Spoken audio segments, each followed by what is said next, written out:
చెప్పు కృష్ణ, ద్వారం విరగ్గొట్టనా? వద్దొద్దు, అంతగా ఆవేశపడకు కన్నయ్య. వెనక్కి తిరిగి చూడు, వెన్న మొత్తం నీ వెనకాలే వేలాడదీసింది. ఏం లాభం ఉండదన్నా?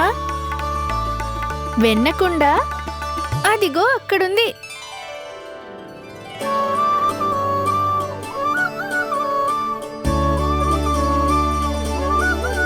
ఈ వెన్నకుండ ఎంత పైకి ఉందంటే మన చేతులకు కూడా అందనంత ఎత్తులో ఉంది.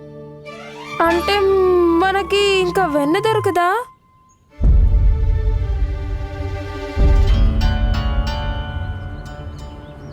నాకేం తెలుసు, కన్నయ్య జట్టుతో నిజంగానే వస్తాడని. తెలుసుంటే నేనింత పైకి పెట్టేదాన్నే కాదు. పైనుంచి ఎత్తుపీట వంటింట్లో పెట్టేసుంది. స్వయంగా కన్నయ్య తన ఇంట్లో వెన్న దొంగిలించాలనుకుంటుంది. నమ్మలేనిదిగా ఉంది.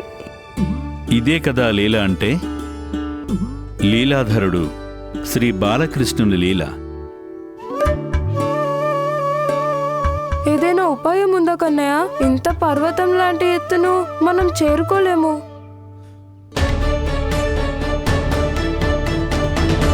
చేరుకోగలుగుతాము సఖా. మనం కూడా పర్వతం అయిపోతే ఏదైనా చేసేయగలుగుతాము.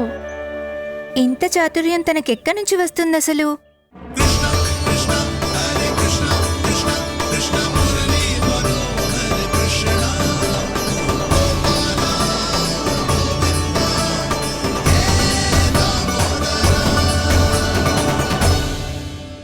కానీ అందరికన్నా పైకి ఎవరు ఎక్కుతారు? లేదు లేదు, నేనెక్కలేను. ఇది జరగని పని. అస్సలు నా వల్ల కాదు బాబు. అందరికంటే పైకి నేనెక్కుతాను. వెన్న దొరికేసింది. అందరూ సిద్ధంగా ఉన్నారా? మరింకేం తీసుకోండి.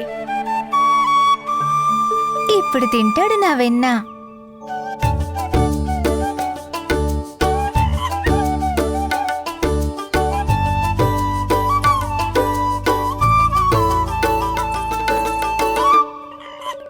వానర మహారాజా, అందరికన్నా ముందు మీరు తీసుకోండి.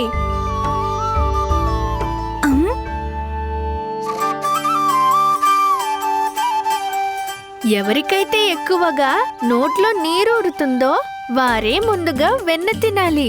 అన్నా, ఇది నీది. వెన్న మొత్తం వీళ్ళందరికీ పనిచేస్తున్నాడు. తర్వాత అయినా సరే నా చేత్తో చేసిన వెన్న తింటున్నాడు. స్వామి, వీరేది చేసినా సరే దాని వెనక ఏదో అర్థం ఖచ్చితంగా ఉండే ఉంటుంది. నేను కూడా ఎదురు చూస్తున్నాను. ఈ వెన్న దొంగిలించే లీల ద్వారా ఏం సందేశం ఇవ్వాలనుకుంటున్నారని. కేవలం ఇదే. ఒకవేళ భక్తులెవరైనా స్వచ్ఛమైన మనస్సుతో భగవంతుణ్ణి ప్రార్థిస్తే భగవంతుడు ఖచ్చితంగా వస్తాడు. తన భక్తుల కర్మలను ఉద్ధరించడం ప్రారంభిస్తాడు. ఆ భక్తులు జానకి అయినా సావిత్రి అయినా సరే, వారు కేవలం వెన్న మాత్రమే తినడం లేదు. వారు తన భక్తుల దుష్కర్మలను తొలగిస్తున్నారు. దాంతో వాళ్లకు జనన మరణాల చక్రం నుండి ముక్తినిప్పించడానికి. కానీ ప్రభు, లోకమంతా తనని వెన్న దొంగని అంటారు. ఈ వెన్న ఆత్మ లాంటిది. ఈ ఆత్మ ఎల్లప్పుడూ పరమాత్మదే అవుతుంది. ఈవేళ కృష్ణ దొంగిలిస్తున్నది వెన్న కాదు. ఇదంతా గోపికల మనస్సు దేవి. ఇప్పటి నుండి ఏ వ్యక్తి అయినా తనను వెన్న దొంగ అని పిలిస్తే వారు తనని ప్రేమతో చిత్తచూరుడని కూడా పిలుస్తారు.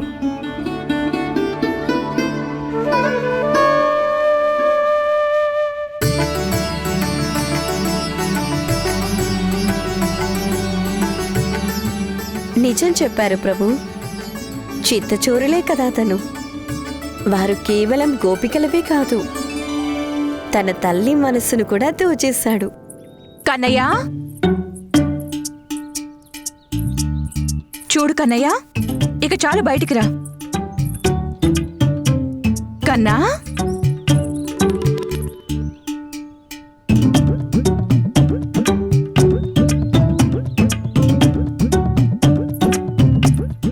నాకు తెలుసు నువ్వు స్తంభం వెనకాల దాక్కున్నావని.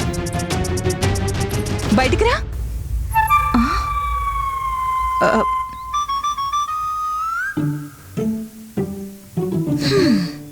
అమ్మా,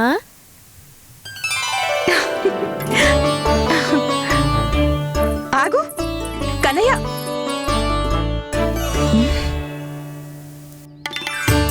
సరే, నువ్వేమీ రాకు. నేనొక్కదాన్ని వెళ్ళి పూజ చేసుకుంటాను.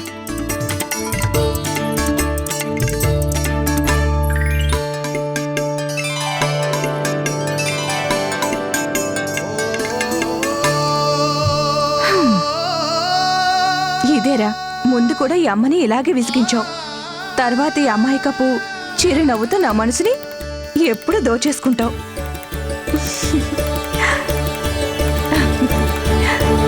ఇంకా కావాలా?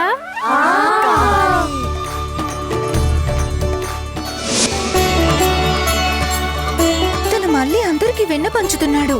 తనకెంత ధైర్యం అసలు! నిజానికి ఇవన్నీ చేయాలనుకుంటే నా అనుమతి ఎందుకు తీసుకోలేదు? నేనే స్వయంగా ఎంతో ప్రేమగా తినిపించేదాన్ని. కాని తను దొంగతనం చేస్తున్నాడు. దీనికి అనుమతి ఇవ్వలేను. నా వెన్న అనవసరంగా అందరికీ పంచేస్తున్నాడు.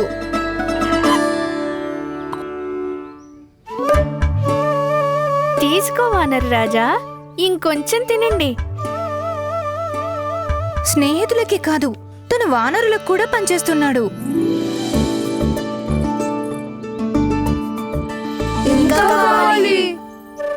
లేదు లేదు, గుర్తులేదా అమ్మ ఏం చెప్పింది? లోభం పెద్ద భయంకర రాక్షసుడు. కానీ కన్నయ్య, వెన్న కేవలం గొంతులోకి వెళ్ళింది. మొత్తం కుండలు ఖాళీ చేసేశారు. అయినా ఇంకా వెన్న గొంతు వరకే వచ్చిందా? నా ఆకలి కూడా తీరలేదు ఇంకా. వసంత, ఇది నువ్వు తీసుకో.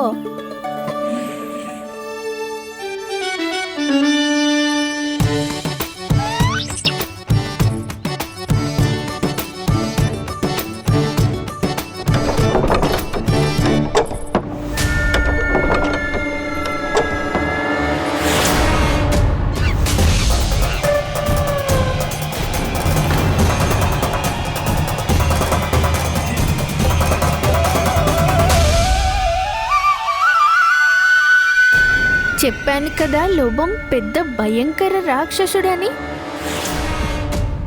ఇది మంచి పని కాదు కన్నయ్య. ఇప్పుడే వెళ్ళి నేను యశోదక్కయ్యకు అంతా చెప్తాను.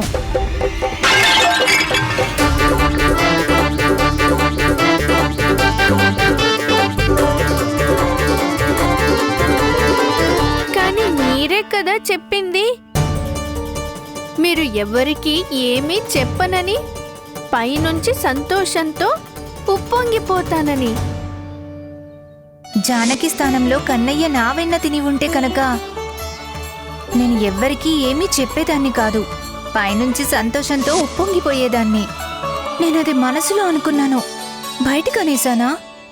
అసలు విషయం ఏంటంటే అత్త, ఈ వానర మహారాజు అడిగారు, అందుకని.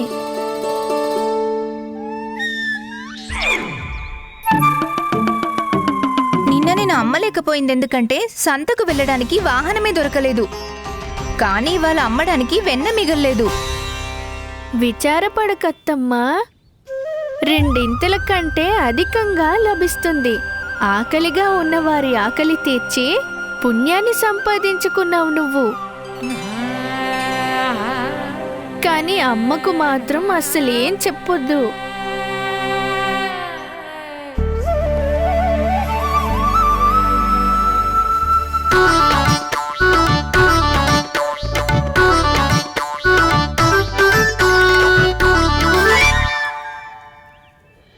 అయినా ఆకలిగా ఉన్నవారికి సాయం చేసి నేను మంచి పనే కదా చేస్తున్నాను, అవునా? రా కన్నయ్య. అత్త, అందరూ వెళ్ళిపోయారు, నేను వెళ్ళనా?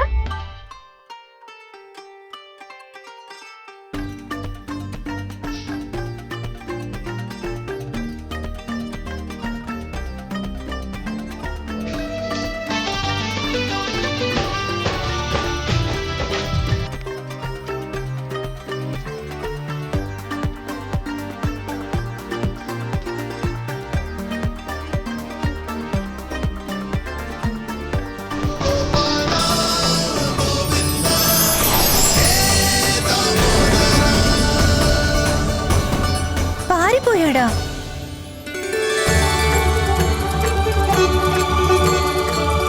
కృష్ణ,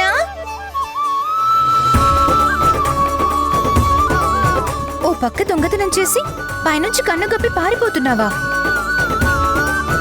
ఇది సరికాదు. నేను యశోదమ్మ గారికి చెప్పి తీరాల్సిందే, అది కూడా తన ఇంటికి చేరేలోపే.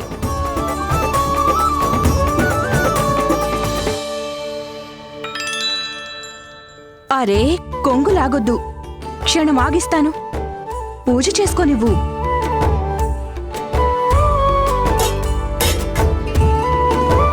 ఇదిగో, ఎంత తినాలనిపిస్తే అంత తిను.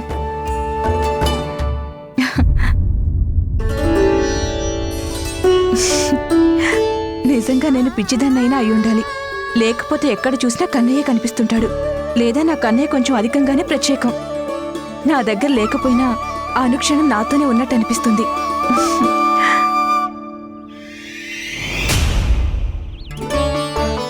ఇవాళ ప్రాణాలు ఎలా దక్కాయో నారాయణుడికే తెలుసు. నేను కాళ్ళు తల మీద పెట్టుకొని ఎలా పరిగెట్టానంటే గోకులం మొత్తం. అరే వాగుడు కాదు, ఇప్పుడైనా ఎచ్చులు మానరా. కానీ అసలైన కుండ వానర మహారాజు దోచేశారు. మొత్తం కుండని ఒక్కడే పట్టుకొని వచ్చేసింది. తను మన కోసం ఎదురు చూస్తున్నాడు, అందరం కలిసి పంచుకోవాలని. కానీ మనతో కాదన్నా, వాటితో.